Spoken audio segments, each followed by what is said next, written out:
Hola, mi nombre es Gabriel Contreras, yo soy director del Astillero Teatro, somos una compañía que viene de la región de Valparaíso a participar de los temporales internacionales de teatro de Puerto Montt, y en ese marco, bajo ese alero, hemos venido hoy a presentar nuestro trabajo a los muermos. Hipodérmica, la otra historia, nace el año 2017, este es un proyecto financiado por los fondos de cultura, por Fondart, que estrenamos el año 2018 en el Parque Cultural de Valparaíso. Y hasta la fecha hemos tenido funciones en distintos centros culturales, incluyendo el GAM de Santiago, además de participaciones en otros centros culturales a nivel nacional y festivales también. Para nosotros es súper importante poder abordar como compañía estos temas, pero siempre haciendo el ejercicio de tener un abordaje de manera cercana. Cuando nosotros comenzamos el proceso de investigación que derivó en la creación de esta obra, la pregunta que atravesó la creación fue, bueno, ¿cuál fue la historia que a nosotros nos enseñaron? Y desde ese lugar, como compañía, quisimos poner en tensión dicha selección de contenidos. Es por eso que la obra se sitúa en la década de los 90. Es precisamente en esa década en donde se seleccionan los contenidos que a nosotros y nuestra generación, que ya tenemos 30 años, estábamos en el colegio, ¿no? Y nos enseñaron esos contenidos.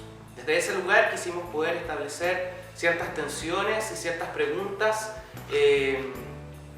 dado que cabe la posibilidad, ¿no?, de que en verdad sea otra historia la que realmente ocurrió y no la que narran los textos escolares.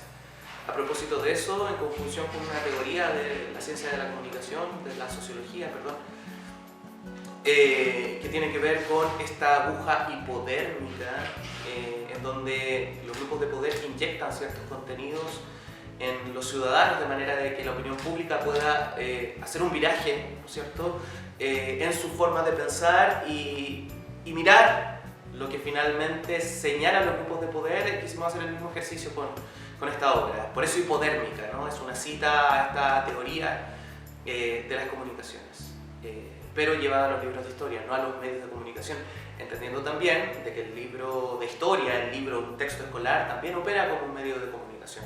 Finalmente, ahí donde el poder valida, ¿no es cierto?, de qué manera se pretende que los ciudadanos entiendan el poder y entiendan la existencia del Estado. Finalmente, a través de los libros de historia, donde se valida la forma en donde el país, entre comillas, decide vivir, ¿no? Y quisimos poner en tensión eso. Nos parecía un poco ambicioso poner en tensión la historia que se enseña hoy, pero sí quisimos poner en tensión la historia que a nosotros nos enseñaron.